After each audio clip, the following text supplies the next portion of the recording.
تنزيل من رب العالمين.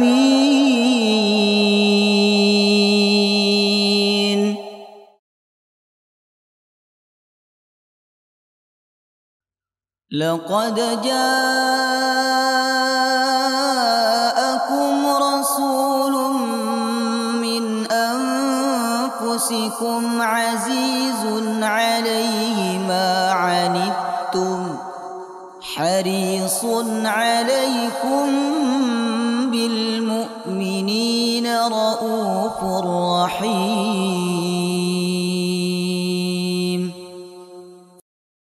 نحمده ونستعينه ونستغفره ونعوذ بالله من شرور أنفسنا وسيئات أعمالنا. من يهده الله فلا مضل له ومن يضلل فلا هادي له.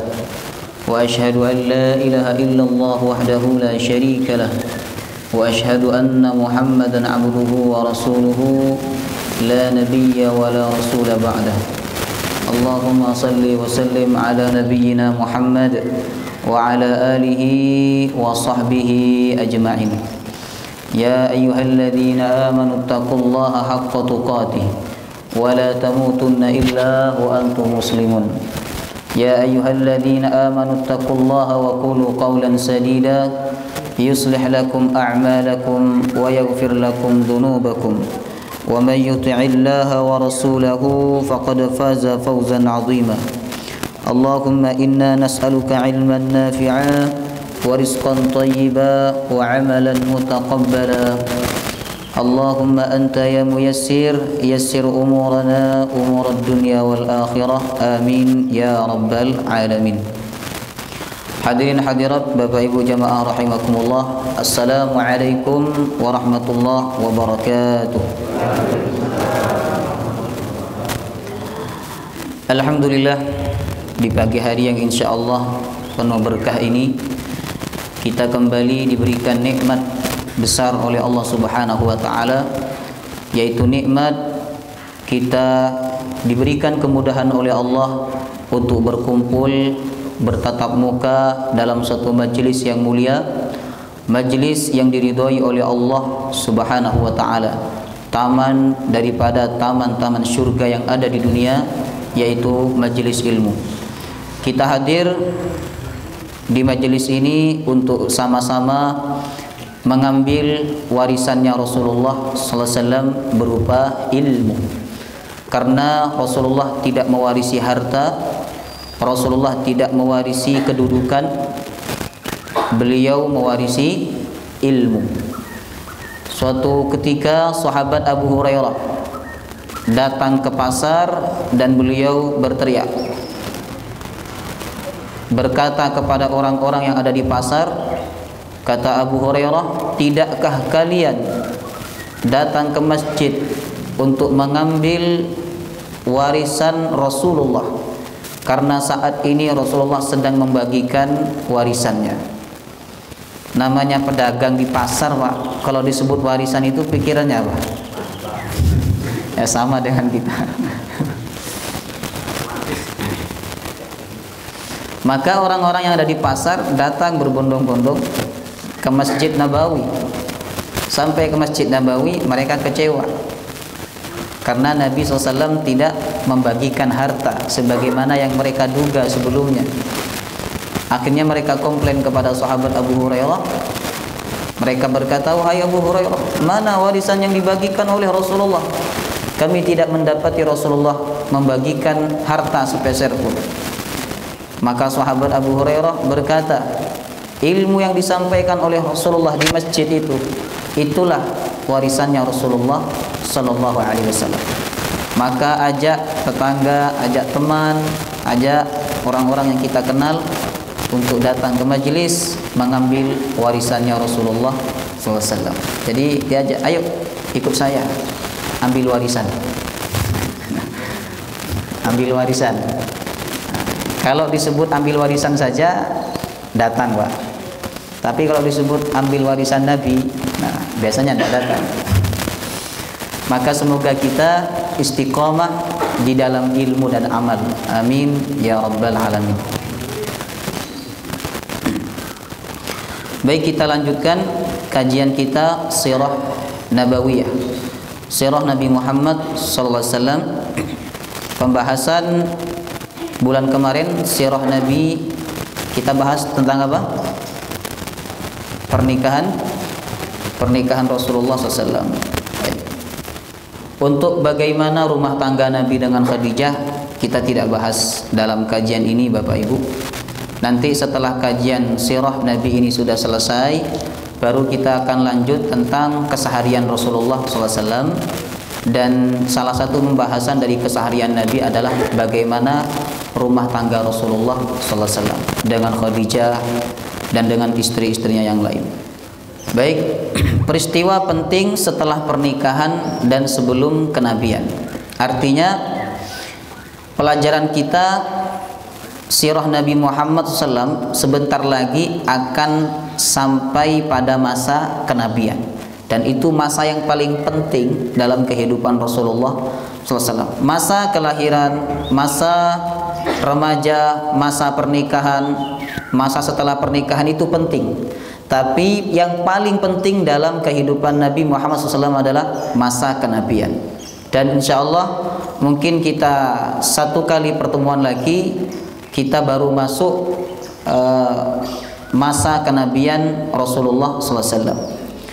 Pagi hari ini kita bahas peristiwa penting setelah pernikahan dan sebelum kenabian. Yang pertama adalah partisipasi Nabi dalam renovasi Ka'bah. Peran Nabi Muhammad di tengah-tengah masyarakat itu memang sangat beragam. Dan memang Allah menghendaki beliau Bapak Ibu untuk mencoba segala hal yang nantinya sangat bermanfaat bagi beliau ketika menjadi seorang Nabi dan Rasul. Kemudian Rasulullah SAW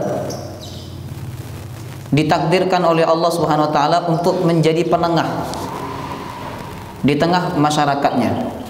Nah, salah satu peran Nabi sebelum beliau diangkat menjadi Rasul adalah beliau ikut berpartisipasi dalam renovasi Ka'bah, dan beliau juga yang menyelesaikan konflik peletakan batu Hajar Aswad.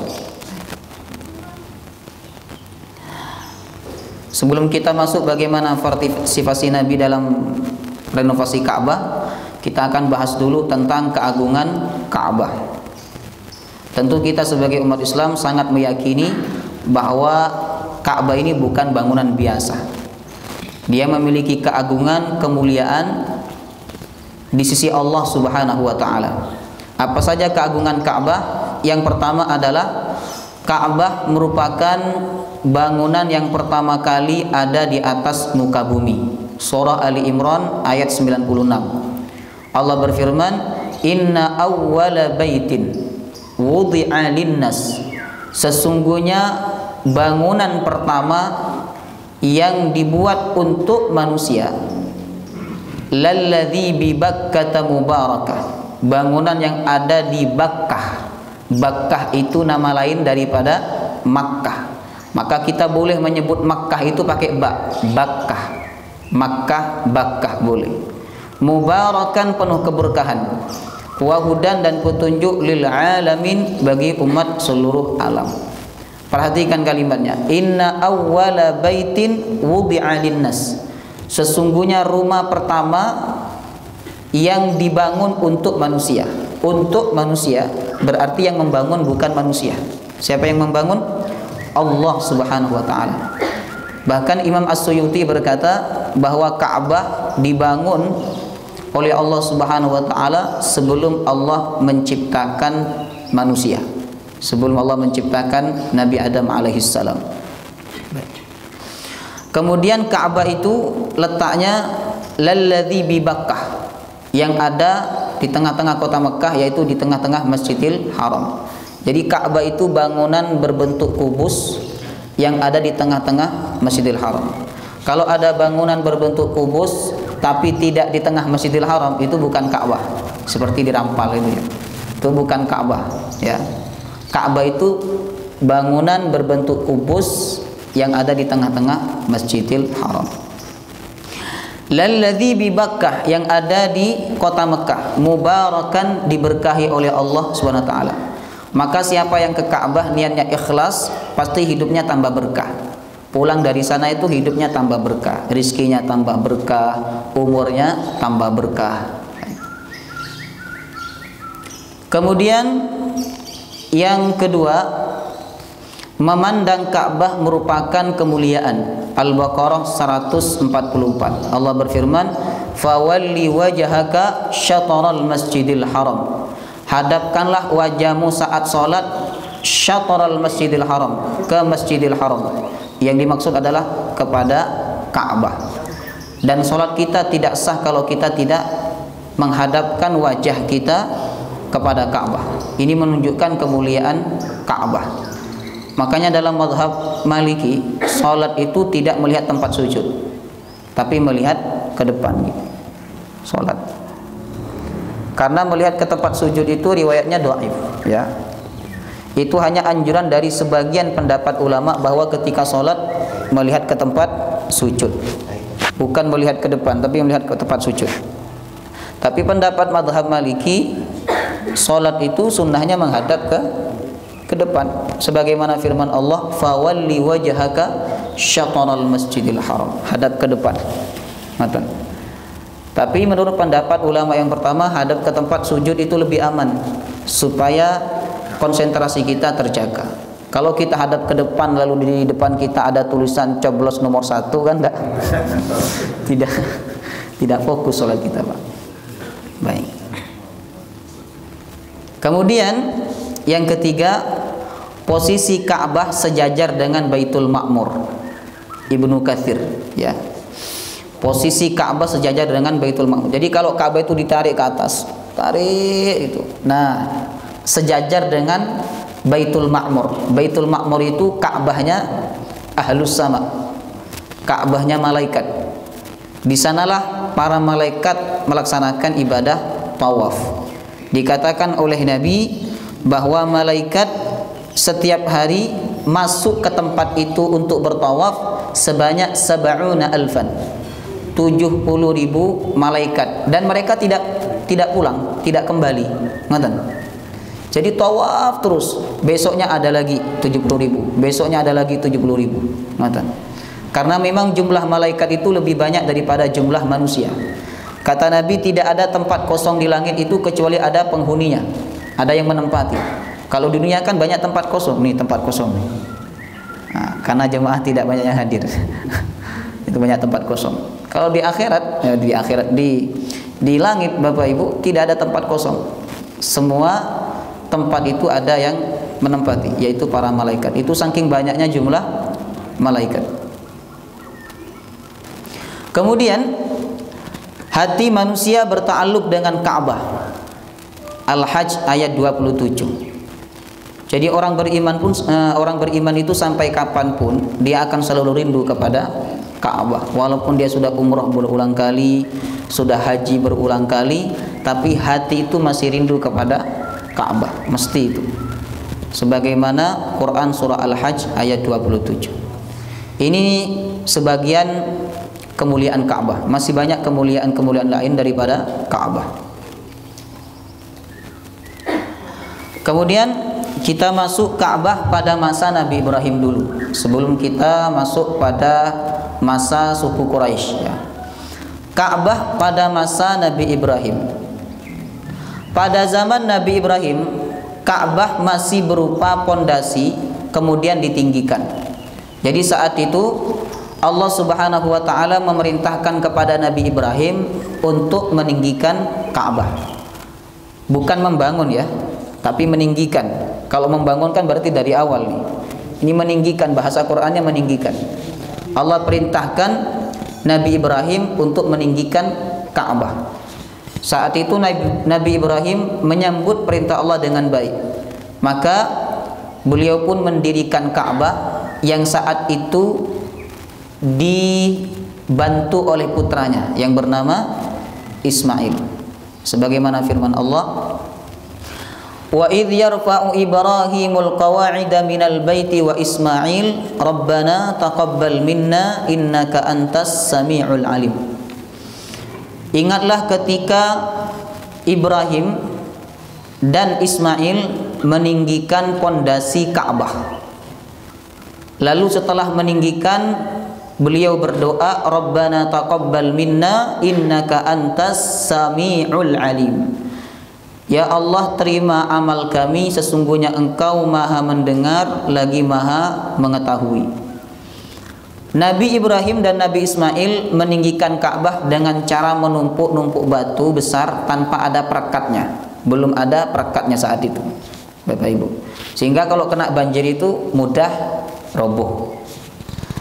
Adapun tingginya fauqal qamah, setinggi badan manusia. Berarti saat itu setinggi Nabi Ibrahim, gitu. Setinggi Nabi Ibrahim. Nah, setelah selesai membangun Ka'bah, lalu Nabi Ibrahim berdoa. Apa doanya? Rabbana taqabbal minna innaka antas sami'ul alim. Sebenarnya doa ada 3 yang diucapkan oleh Nabi Ibrahim. Pertama doa ini, yang kedua doa untuk Nabi Muhammad, kemudian yang ketiga doa agar taubatnya diterima oleh Allah Subhanahu wa taala. Baik. Ini salah satu doanya. Setelah selesai membangun Ka'bah, beliau berdoa, Rabbana taqabbal minna innaka antas sami'ul alim. Rabbana, Tuhan kami, taqabbal minna, terimalah amal kami, sesungguhnya Engkau Maha mendengar lagi Maha mengetahui. Ini pelajaran Bapak Ibu bagi kita semua. Sekelas Nabi Ibrahim saja membangun Ka'bah diperintah oleh Allah, beliau tidak melakukan kecuali dengan izin Allah, membangunnya dengan ikhlas karena Allah Subhanahu wa taala, tapi masih berdoa agar amalnya diterima. Apalagi kita, keikhlasan kita masih diragukan, kekhusyuan ibadah kita masih diragukan, maka kita lebih harus banyak untuk meminta kepada Allah agar amal kita diterima. Terutama yang umur usia 60 tahun harus banyak meminta kepada Allah. Ini doa khusus ini yang harus sering dibaca oleh orang-orang yang usia 60 tahun. Minta kepada Allah agar amal yang sudah 60 tahun atau 45 tahun dia lakukan itu diterima oleh Allah Subhanahu wa taala. Sebab kita tidak tahu amal kita ini diterima atau tidak. Kata sahabat Ali bin Abi Thalib, man hadzal maqbul fanuhannihi. Siapa yang amalnya diterima, saya akan mengucapkan selamat kepada dia. Dan siapa yang amalnya tidak diterima, maka saya akan mengucapkan bela sungkawa kepada dia. Ini saking tidak ada manusia yang tahu amalnya diterima ataukah tidak. Ada ndak orang datang kepada panjenengan bilang, selamat ya, haji Anda diterima oleh Allah? Ndak. Mereka hanya berkata selamat sudah melaksanakan ibadah haji. Atau orang berkata kepada panjenengan, saya turut berbela sungkawa karena amal Anda tidak diterima oleh Allah Subhanahu wa taala. Maka orang beriman yang baik itu setelah beramal, dia tidak melepas amalnya. Lalu dia tidak peduli amal itu diterima ataukah tidak, tapi dia tetap ada ikatan dengan amal itu dengan cara dia selalu minta kepada Allah agar amal-amalnya diterima oleh Allah Subhanahu wa taala. Sebagaimana yang dicontohkan oleh Nabi Ibrahim setelah membangun Ka'bah, berdoa kepada Allah, Rabbana taqabbal minna innaka antas sami'ul alim. Ya Allah, terima amal kami, sesungguhnya Engkau Maha mendengar lagi Maha mengetahui. Nah, saat Nabi Ibrahim meninggikan Ka'bah, saat itu beliau dibantu oleh putranya yang bernama Ismail. Ini pendidikan juga untuk para orang tua. Ketika melakukan kebaikan, usahakan anak ikut terlibat supaya mereka terbiasa dengan kebaikan tersebut. Nah, kalau panjenengan ke masjid ada anak, kalau anak sudah gede-gede semua, ajak cucunya untuk datang ke masjid. Itu pendidikan dari Nabi Ibrahim. Ketika beliau membangun Ka'bah, beliau mengajak putranya itu untuk ikut andil. Baik, kemudian renovasi Ka'bah pada masa Quraisy. Ya. Sebenarnya renovasi Ka'bah setelah ditinggikan oleh Nabi Ibrahim itu terjadi beberapa kali, Bapak Ibu. Tidak hanya di masa Quraisy. Ya, dikatakan dalam kitab sejarah bahwa ketika Nabi Ibrahim telah meninggikan Ka'bah, lalu seiring berjalannya waktu Ka'bah itu rusak. Ya, mungkin kena banjir atau karena memang belum ada perekatnya. Maka saat itu ketika suku Amalik menjadi penguasa di kota Mekah, mereka membangun Ka'bah, mereka renovasi Ka'bah. Lalu setelah waktu berlalu sekian lama, Ka'bah rusak lagi, akhirnya dibangun oleh suku Jurhum. Setelah Ka'bah itu rusak lagi karena jangka waktu yang sudah lama jaraknya, maka Ka'bah dibangun lagi oleh Fabanathu Quraisyin, dibangun oleh Quraisy. Nah, suku Quraisy inilah yang ada di zamannya Rasulullah sallallahu alaihi wasallam. Sebelum direnovasi oleh suku Quraisy, Ka'bah tidak ada atapnya, nggak ada atapnya. Karena kalau hujan itu yang ngumpul di dalam airnya, dan kalau begitu kan mudah rusak. Kemudian pintunya sejajar dengan kaki manusia, sehingga sering terjadi pencurian barang-barang yang ada di dalam Ka'bah. Ini sejajar, orang sangat mudah untuk masuk. Kalau sekarang kan lebih tinggi, ya toh? Untuk masuk ke dalam itu tidak mudah, Bapak Ibu. Apalagi sekarang dijaga sama askar-askar itu. Ya.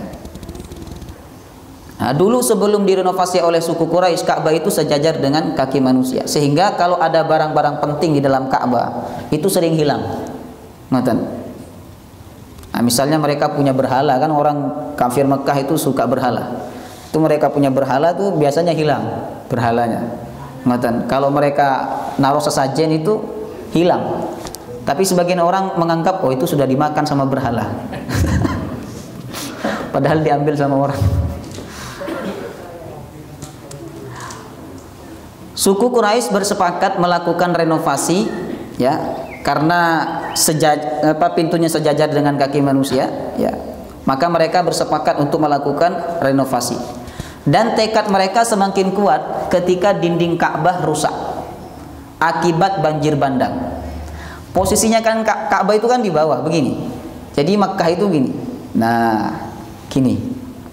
Nah, Ka'bah di tengah. Kalau hujan itu ya turunnya ke Ka'bah ini, airnya turun ke Ka'bah.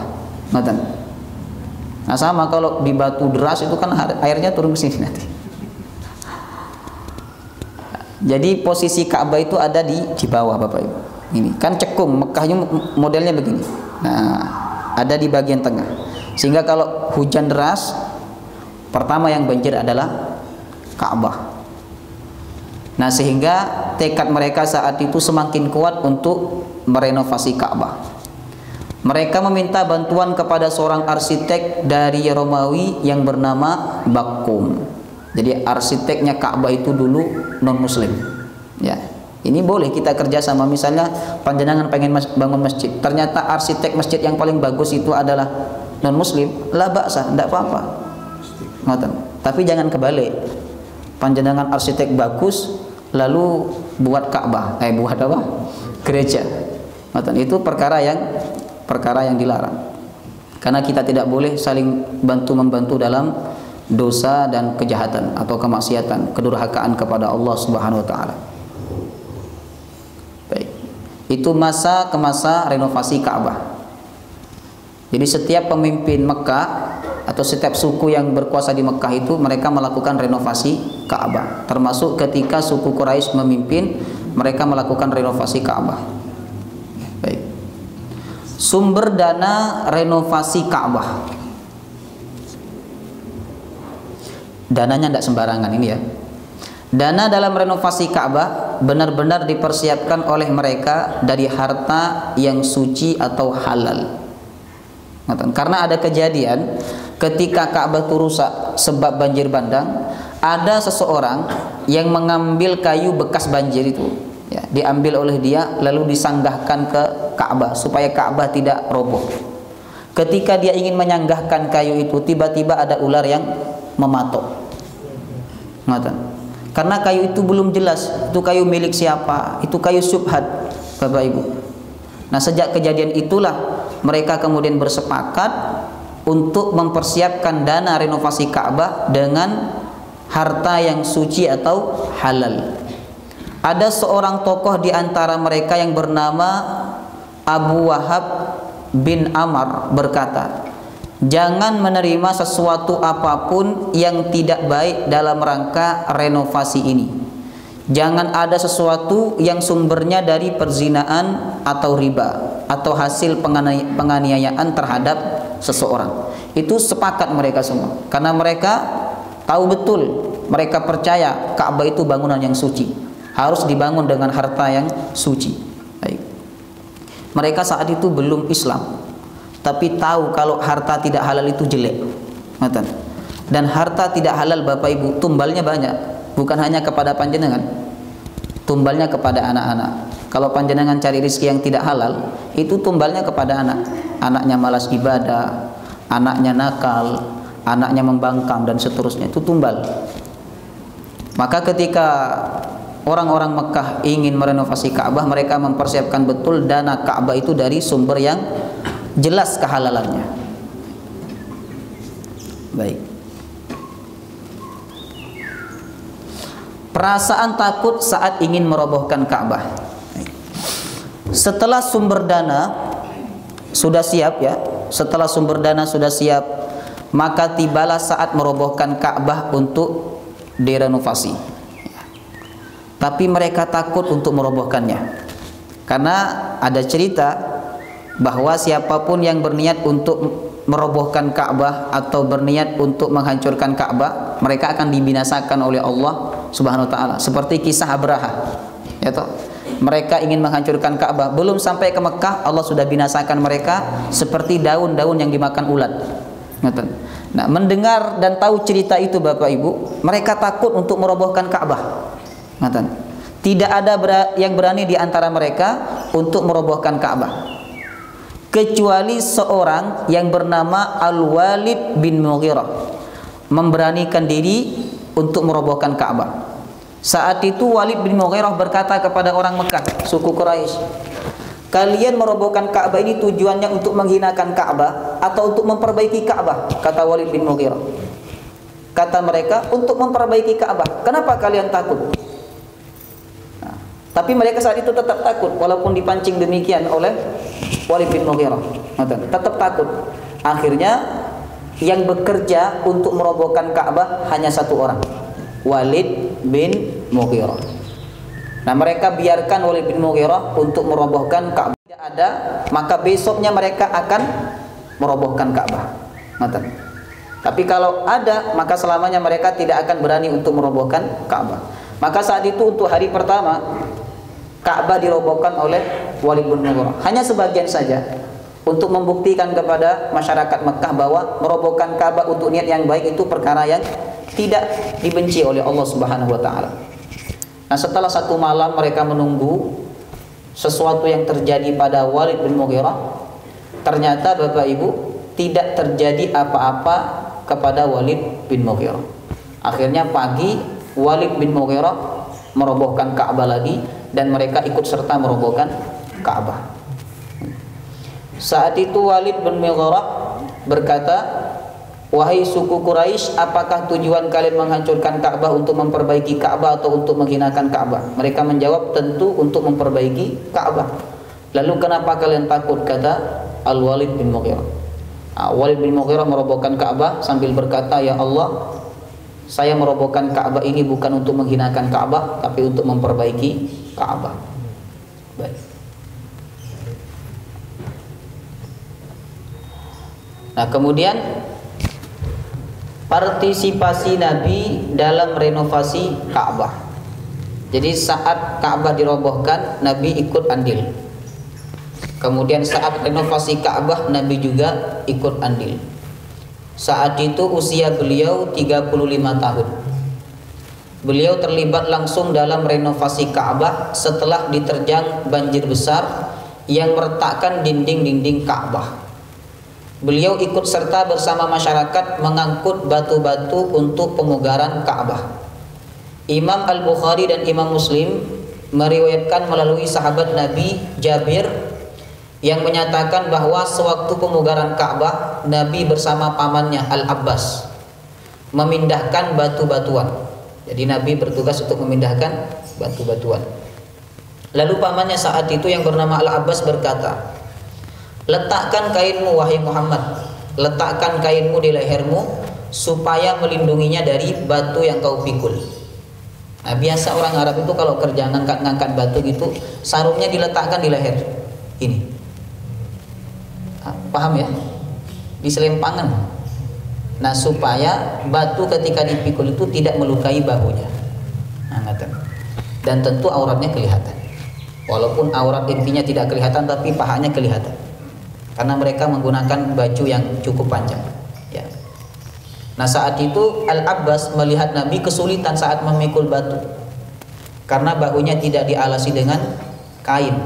Maka Al-Abbas berkata kepada Nabi Muhammad, kamu lepas saja sarungnya itu, kemudian kamu kalungkan ke lehermu. Nah, maka ketika Nabi mengangkat sarungnya dan auratnya sudah mulai kelihatan, saat itu Allah buat Nabi Muhammad pingsan. Ini bentuk penjagaan Allah kepada Nabi Muhammad sallallahu alaihi wasallam. Langsung pingsan Nabi Muhammad. Lalu setelah bangun, Nabi Muhammad berkata, izari, izari, sarungku, sarungku, mana sarungku? Maka saat itu langsung Nabi menutup auratnya. Kalaulah orang yang membuka aurat Nabi seperti Nabi Muhammad yang pernah membuka aurat lalu Allah buat pingsan. Seandainya orang sekarang ini buka aurat lalu pingsan, tidak ada orang yang buka aurat. Buka aurat di tengah jalan tiba-tiba pingsan begitu. Tidak ada orang yang buka aurat. Nah, ini dalil bahwa Nabi Muhammad SAW ikut serta dalam renovasi Ka'bah. Nah, dana renovasi Ka'bah kurang. Bukan orang Mekah itu tidak kaya, kaya mereka, terutama suku Quraisy, Bapak Ibu, kaya mereka. Tapi yang mereka kumpulkan itu dana yang benar-benar jelas halalnya. Bukan hasil menganiaya, bukan hasil menipu, bukan hasil menzolimi orang, bukan hasil riba. Sehingga dana yang terkumpul itu tidak banyak. Dana renovasi Ka'bahnya kurang. Sebenarnya orang Mekah itu kaya-kaya karena mereka pedagang, gitu. Cuman mungkin mereka merasa dalam berdagang itu ada cara-cara yang menganiaya orang lain, menipu orang lain. Yang sebenarnya barang itu tidak bagus tapi dibilang bagus, itu tidak dipakai oleh mereka harta seperti itu. Mereka memakai harta yang betul-betul jelas kesuciannya. Bentuk Ka'bah pada asalnya seperti huruf D, tapi bundarannya agak panjang begini. Nah, ini contohnya begini. Nah, ini. Jadi bentuk asal Ka'bah itu begini, seperti huruf D ya. Tarik ke belakang. Paham ya? Nah, seperti huruf D. Ini ada rukun Yamani, dikatakan rukun Yamani karena arahnya Yaman. Ini rukun Syami arahnya ke Syam. Rukun Iraqi arahnya ke Irak. Jadi bentuk Ka'bah pada asalnya seperti huruf D, ya, setengah lingkaran ini. Nah, bukan D kecil ya. Kalau D kecil kan begini, D besar. Karena dananya tidak cukup, sebab mereka hanya mendonasikan harta yang benar-benar jelas halalnya, maka mereka membentuk Ka'bah menjadi kotak kubus. Jadi yang lingkaran itu dipotong sama mereka. Nah, kan begini ya. Nah, inilah contohnya, jelas ini. Nah, ini sebenarnya bagian daripada Ka'bah ini. Makanya kalau panjenengan tawaf masuk ke dalam sini, tidak sah tawafnya. Karena ini masuk bangunan Ka'bah. Nah, kenapa dibuat kotak kubus? Karena dananya tidak cukup. Dulu dananya tidak cukup, Pak. Nah, solusinya sudah, karena tidak cukup dibuat kotak kubus, lalu bagian yang termasuk bangunan Ka'bah itu dikasih tanda oleh mereka. Itu yang sekarang disebut apa? Nah, Hijr Ismail. Sebenarnya menurut pendapat yang kuat itu bukan tempatnya Nabi Ismail, ya. Itu bagian dari Ka'bah yang ditandai karena waktu itu dananya tidak cukup sehingga Ka'bah dimodel kubus. Adapun lingkaran yang menonjol seperti huruf D itu mereka tidak masukkan dalam bangunan, akan tetapi mereka memberikan tanda bahwa itu bagian daripada Ka'bah. Itulah sekarang yang disebut dengan Hijr Ismail. Maka kalau panjenengan tawaf lewat dalam sini, tidak sah tawafnya, harus lewat di luarnya. Kalau panjenengan ingin sholat di dalam Ka'bah, tidak perlu masuk, cukup sholat di Hijr Ismail ini dianggap sholat di dalam Ka'bah, karena ini masuk bangunan Ka'bah, Bapak Ibu. Sampai orang berebut kan untuk dapat sholat di Hijr Ismail itu, karena mereka paham sholat di Hijr Ismail itu sama dengan sholat di dalam Ka'bah. Kalau sholat di dalam Ka'bah itu kiblatnya boleh berubah-ubah, itu boleh, hadapnya boleh berubah-ubah karena di dalam kan. Jadi rakaat pertama hadap sana, nanti rakaat kedua gini, tidak apa-apa, boleh ya. Nah, kalau di Hijr Ismail ini apakah boleh? Wallahu ta'ala alam. Tapi kalau kita mengikuti pendapat ulama yang mengatakan bahwa Hijr Ismail ini bagian daripada Ka'bah, maka menghadap ke arah manapun boleh, karena ini masuk di dalam Ka'bah. Baik. Jadi sholat waktu itu Aisyah radhiyallahu anha ingin sholat di dalam Ka'bah. Dia bilang kepada Rasulullah, ya Rasulullah, saya ingin sholat di dalam Ka'bah. Kata Nabi, tidak perlu ke dalam Ka'bah, cukup kamu sholat di Hijr itu sudah termasuk sholat di dalam Ka'bah, karena Hijr itu bagian daripada Ka'bah. Baik. Kemudian sebenarnya Rasulullah ketika berkuasa di kota Mekah saat Fathu Mekah 2 tahun sebelum Nabi wafat, beliau punya keinginan untuk merubah bangunan Ka'bah itu, dirubah seperti semula, huruf D. Ini sebagaimana riwayat Imam Al-Bukhari. Kata Nabi, kalau seandainya kaummu tidak baru lepas dari kekufuran, maka sungguh aku telah merubah Ka'bah, dan aku akan membuat pintu timur dan barat, dan aku akan memasukkan Al-Hijru ke dalam lingkup Ka'bah.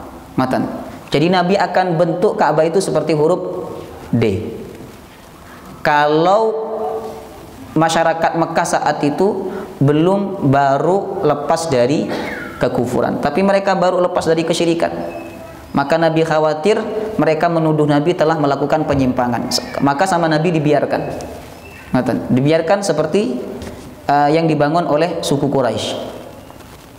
Kemudian Bapak Ibu, pada pemerintahan Abdullah bin Zubair, ini jauh setelah Nabi wafat ya, pemerintahan Abdullah bin Zubair, Ka'bah itu direnovasi lagi dan dibentuk seperti huruf D. Seperti huruf D. Lalu setelah pemerintahan itu selesai, diganti dengan pemerintahan Abdul Malik bin Marwan, Ka'bah dirubah lagi menjadi bentuk kubus sampai sekarang. Jadi bentuk aslinya Ka'bah itu adalah seperti huruf D. Ya. Paham? Baik. Kemudian penyelesaian konflik peletakan Hajar Aswad. Ketika Ka'bah sudah direnovasi dengan dana secukupnya, ya.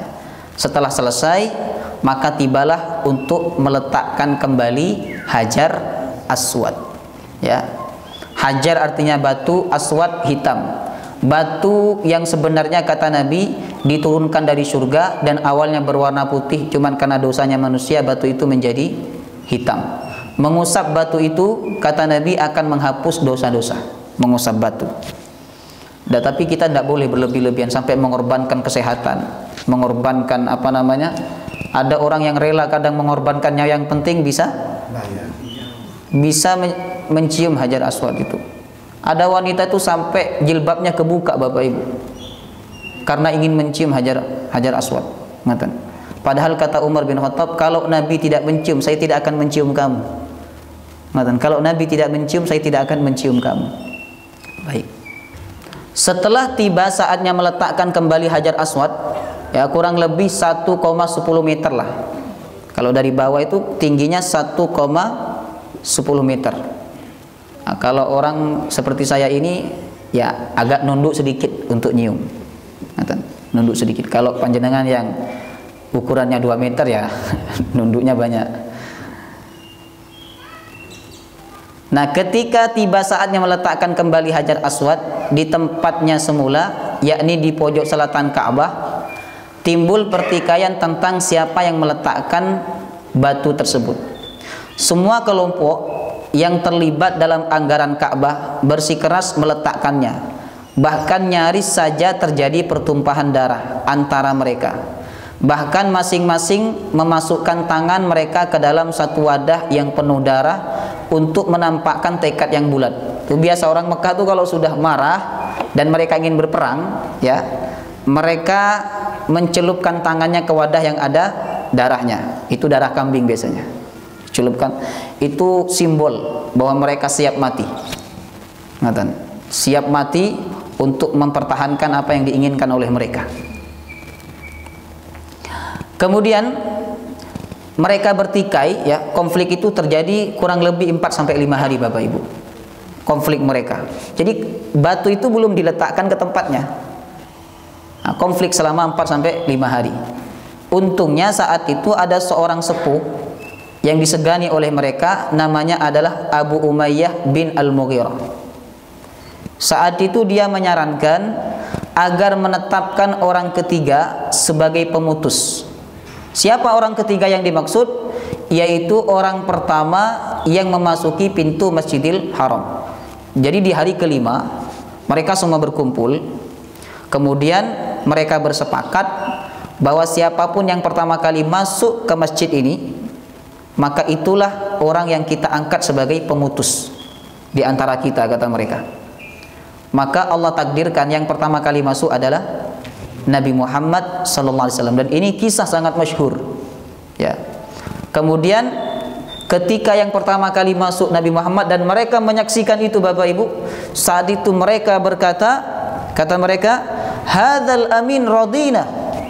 Ini orang yang kami percaya dan kami suka kepada dia. Hadza Muhammad, dia adalah Muhammad. Senang mereka ketika yang pertama kali masuk adalah Nabi Muhammad.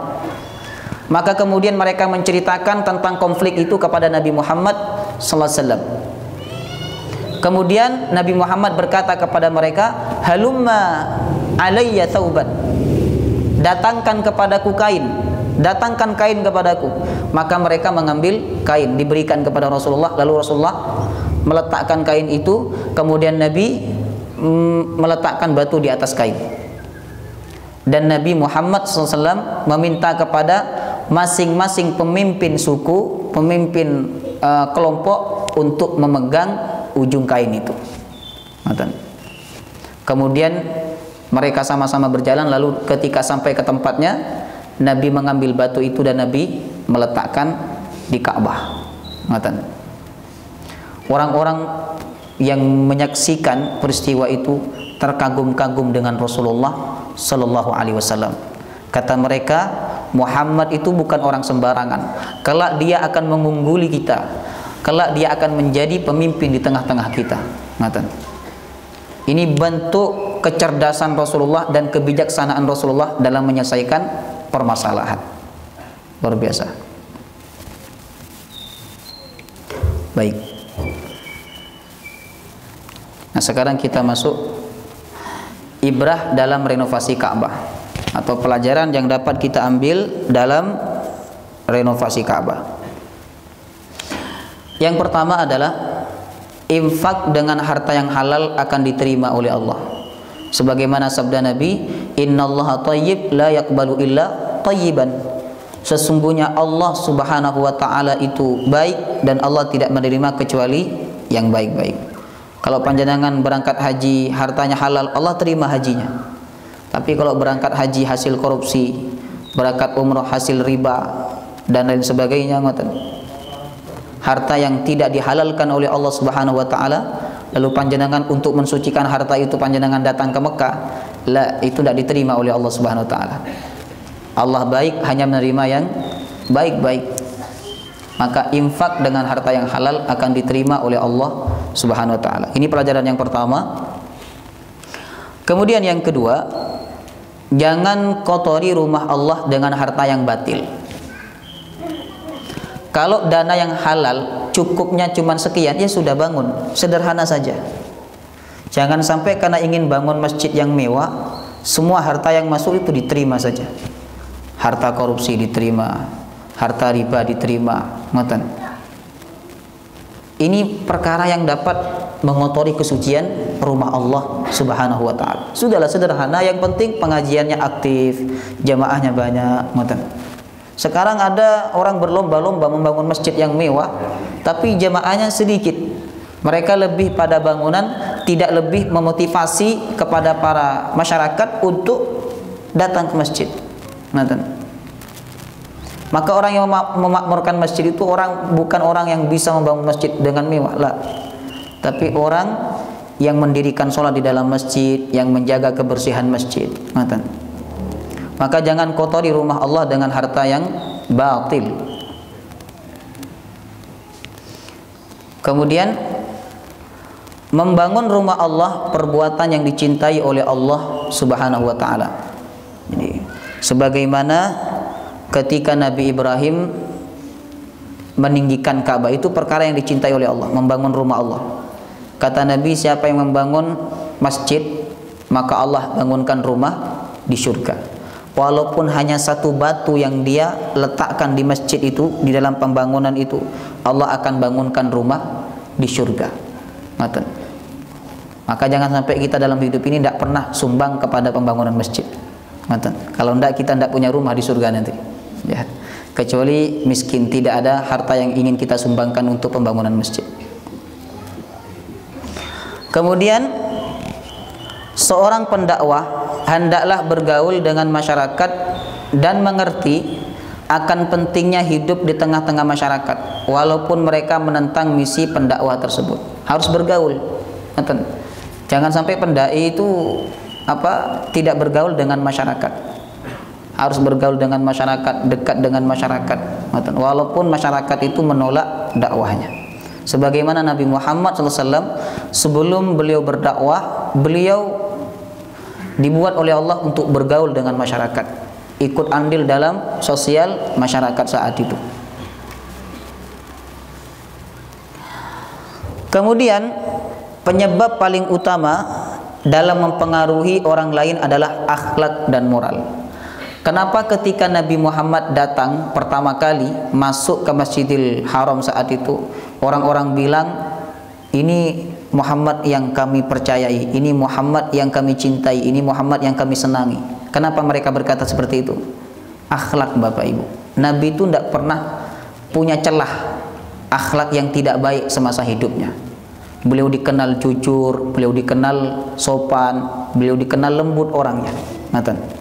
Jadi untuk menundukkan orang lain itu salah satunya adalah dengan akhlak. Jepang kemudian Belanda itu kenapa tidak sukses menjajah Indonesia? Karena mereka keras. Coba jajah dengan akhlak, pasti mereka akan berhasil. Wali Songo dakwah berhasil, kenapa? Akhlak. Orang Indonesia ini sangat menjunjung tinggi akhlak. Kalau orang Indonesia datang ke Mekah, kata orang Mekah, orang Indonesia itu bagus-bagus akhlaknya, sopan-sopan, manut-manut katanya. Jadi Indonesia ini memang terkenal dengan akhlak sopan santunnya sangat luar biasa. Kemudian Nabi menghalangi terjadinya pertumpahan darah saat itu dan akan menghalau terjadinya pertumpahan darah esok, serta mampu mempersatukan manusia setelah mereka berpecah belah dalam satu bendera tauhid. Itu simbol sebenarnya ketika antar suku konflik, lalu Nabi datang bisa menyelesaikan konflik itu, sebenarnya simbol bahwa ketika beliau diangkat menjadi Nabi dan Rasul, beliau akan menggabungkan agama-agama di kota Mekah saat itu menjadi satu agama, yaitu agama tauhid, agama yang hanya menyembah Allah Subhanahu wa taala. Kemudian Rasulullah sejak kecil dijaga oleh Allah dari perbuatan batil, seperti membuka aurat. Ketika beliau ingin membuka auratnya, tiba-tiba Allah buat beliau pingsan. Itu bentuk penjagaan Allah Subhanahu wa taala. Kemudian yang terakhir ya, pentingnya sosok yang dihormati dalam suatu kelompok untuk meredam suatu perselisihan jika ada permasalahan di suatu kelompok. Itu penting. Penting dalam satu kampung itu ada tokoh yang disegani, sehingga kalau ada konflik dia bisa menyelesaikan konflik tersebut. Inilah ibrah atau pelajaran yang dapat kita ambil dari peristiwa renovasi Ka'bah di zamannya Rasulullah SAW. Baik, paham ya? Jelas? Jelas ya. Baik, wallahu taala alam bisawab. Baik, semoga bermanfaat dan semoga kajian ini menambah iman kita kepada Allah Subhanahu wa taala. Amin ya rabbal alamin. Kita tutup dengan pembacaan doa kafaratul majlis. Subhanakallahumma wa bihamdika asyhadu an la ilaha illa anta astaghfiruka wa atubu ilaik. Wassalamu alaikum warahmatullahi wabarakatuh.